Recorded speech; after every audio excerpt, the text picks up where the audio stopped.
जय हिंद दोस्तों, स्वागत है आप सभी का आपके अपने यूट्यूब चैनल पाठशाला ट्यूटोरियल में। और आज हम सुमित्रा नंदन पंत जी के जीवन परिचय को पढ़ने वाले हैं। और इनकी जीवनी विगत कई वर्षों से आ रही है। 2011 से लेकर 2020 तक लगातार दोहराई गई है इनकी जीवनी। तो आइए इनके जीवन परिचय को, इनकी जीवनी को देखते हैं। पहला हेडिंग हमारा जीवन परिचय होगा और हम लिखना शुरू करेंगे यहाँ से। हम लिखेंगे कि सुकुमार भावनाओं के कवि और प्रकृति के चतुर चितेरे श्री सुमित्रानंदन पंत जी का जन्म 20 मई सन 1900 ईस्वी को प्रकृति की सुरम्य गोद में अल्मोड़ा के निकट कसौनी नामक गांव में हुआ था। इनके पिता का नाम पंडित दत्त पंत था और इनके जन्म के 6 घंटे बाद इनकी माता का देहांत हो गया था। अतः इनका लालन पालन पिता और दादी के वात्सल्य की छाया में हुआ। पंत जी ने अपनी प्रारंभिक शिक्षा अल्मोड़ा में पूरा किया और यहीं पर इन्होंने अपना नाम गुसाई दत्त से बदलकर सुमित्रानंदन रख दिया। यानी एक प्रश्न इसमें जो पूछा जा सकता है कि सुमित्रानंदन पंत जी का एक नाम और बताइए, यानी जो उनका नाम था यानी गुसाई दत्त। तो इसमें से कई प्रश्न भी बन सकते हैं। जैसे सबसे पहला प्रश्न बनेगा कि इनका जन्म कब हुआ था, तो 20 मई 1900 ईस्वी को। दूसरा प्रश्न ये कि कहाँ पर हुआ था, तो अल्मोड़ा के निकट कौसानी नामक गांव। इनके पिताजी का नाम क्या था, तो इनके पिताजी का नाम गंगादत्त पंत था और इनकी प्रारंभिक शिक्षा कहाँ से हुई थी, अल्मोड़ा से। इनका दूसरा नाम क्या था, तो इनका दूसरा नाम गुसाई दत्त था और बाद में इस नाम को बदलकर इन्होंने सुमित्रानंदन पंत रख लिया। इसके बाद देखते हैं, इसके बाद वाराणसी के जयनारायण हाई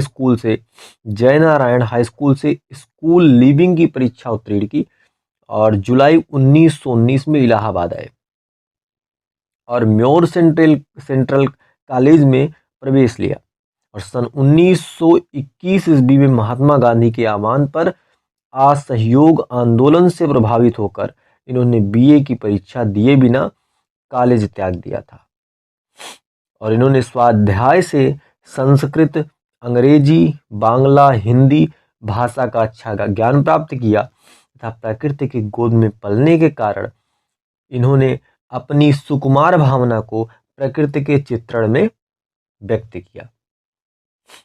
इन्होंने प्रगतिशील विचारों की पत्रिका रूपाभा का प्रकाशन किया। अब एक प्रश्न ये बनता है यहाँ से कि सुमित्रानंदन पंत जी के द्वारा प्रकाशित किसी एक पत्रिका का नाम बताइए, तो हमारा उत्तर हो जाएगा रूपाभा। इसके बाद है सन 1942 ईस्वी में भारत छोड़ो आंदोलन से प्रेरित होकर लोकायन नामक सांस्कृतिक पीठ की स्थापना की और 1942 में भारत छोड़ो आंदोलन से प्रेरित होकर लोकायन नामक सांस्कृतिक पीठ की स्थापना की और भारत भ्रमण हेतु निकल पड़े। सन 1950 ईस्वी में ऑल इंडिया रेडियो के परामर्शदाता पद पर नियुक्त हुए और 1976 ईस्वी में भारत सरकार ने इनकी साहित्य सेवाओं को पद्म भूषण की उपाधि से सम्मानित किया। यानी इनको सुमित्रानंदन पंत जी को पद्म भूषण से कब सम्मानित किया गया, तो सन 1976 ईस्वी में भारत सरकार ने इनकी साहित्य सेवाओं को पद्म भूषण की उपाधि से सम्मानित किया। अब इनकी कृति चिदंबरा पर इनको भारतीय ज्ञानपीठ पुरस्कार मिला और 28 दिसंबर सन 1977 को इस महान साहित्यकार ने इस भौतिक संसार से सदैव के लिए विदा ले ली और चिर निद्रा में लीन हो गए। तो अब इसमें कई प्रश्न बनते हैं, जैसे कि पहले मैंने बताया कि इनको पद्म भूषण से सम्मानित कब किया गया, ये भी एक महत्वपूर्ण प्रश्न है। और इनकी किस रचना के लिए, किस कृति के लिए इनको भारतीय ज्ञानपीठ पुरस्कार से सम्मानित किया गया है, तो चिदंबरा कृति के लिए इनको भारतीय ज्ञानपीठ पुरस्कार से सम्मानित किया गया। और अगला प्रश्न जो बनता है कि इनका देहावसान कब हुआ, तो 28 दिसंबर 1977 ईस्वी को सुमित्रानंदन पंत जी का देहावसान हो गया। अब इनकी कृतियों के बारे में देखते हैं, इनकी रचनाएं क्या क्या थीं, इनकी कृतियां क्या क्या थीं। तो जैसे इनकी कृतियां निम्नलिखित हैं, बहुत सी कृतियां हैं, जैसे बीड़ा दिया गया है, ग्रंथि है, पल्लव है, और इसमें बसंत श्री, परिवर्तन, मौन, निमंत्रण, बादल आदि श्रेष्ठ कविताएं संकलित है। कौन सी रचना में? पल्लव। पल्लव कृत में बसंत श्री, परिवर्तन, मौन, निमंत्रण, बादल जैसी कविताएं संकलित हैं। इनकी अगली कृति है गुंजन। गुंजन नौका विहार की संकलन की श्रेष्ठ कविता है। उसके बाद युगांत है, युगवाड़ी है, ग्राम्य और लोकायतन, ये इनकी कृतियां हैं।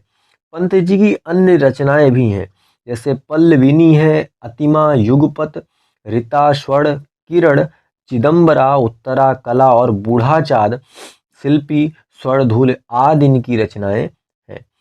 अब साहित्य में स्थान की बात करें तो सुंदर सुकुमार भावों के चतुर चितेरे पंत जी ने खड़ी बोली को ब्रजभाषा और जैसा माधुर्य एवं सरसता प्रदान करने का महत्वपूर्ण काम किया है। और पंत जी गंभीर विचारक, उत्कृष्ट कवि और मानवता के सहज आस्थावान कुशल शिल्पी हैं, जिन्होंने नवीन सृष्टि के अभ्युदय की कल्पना की है।